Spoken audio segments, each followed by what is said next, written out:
আমরা চলে আসলাম ছাদে। রিমঝিম রিমঝিম বৃষ্টি হচ্ছে। রিমঝিম রিমঝিম কেন বলছি বলেন তো? জোরে বৃষ্টি হচ্ছে না, আস্তে আস্তে ঝিরিঝিরি বৃষ্টি। আর ঝিরিঝিরি বৃষ্টিতে ভালো লাগে না, কারণ এক চেটিয়া নেমে চলে যাবে, এটাই ভালো লাগে। আর ঝিরিঝিরি বৃষ্টিতে জঘন্য লাগে, কারণ কি চারিদিক যেন কেমন একদম আবদ্ধ বোঝা হয়ে থাকে।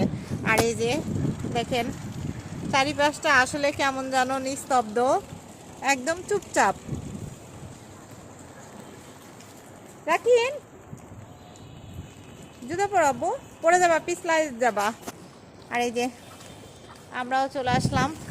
আমাদের বাচ্চারা তো আসলে ওপেন এইভাবে ভিজতে পারে না, এই ছাদে সেই যা ভিজতে হবে। আর ছাদে এসে ভিজার মজা তো আর ওই ওপেন ভেজার মধ্যে পড়ে না, কারণ খোলা আকাশের নিচে ছাতা থাকবে না, এরকম ভিজে যাব, কি সুন্দর হবে জিনিসটা। একটা সময় আমরা এরকম ভিজেছি বা ছোটবেলা অনেক মজা করেছি। কে কিরকম বৃষ্টিতে ভিজতে পছন্দ করেন? আর আমাদের বাচ্চারা তো আসলে ওইটা পায় না, শহরের বাসাগুলোতে আসলে এইভাবেই ছাদে এসে ভিজতে হয়।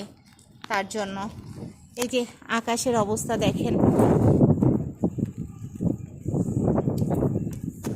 শুভ দুপুর সবাইকে। রিমঝিম বৃষ্টির দাওয়াত রইল সবাইকে, বৃষ্টি ভেজার দাওয়াত।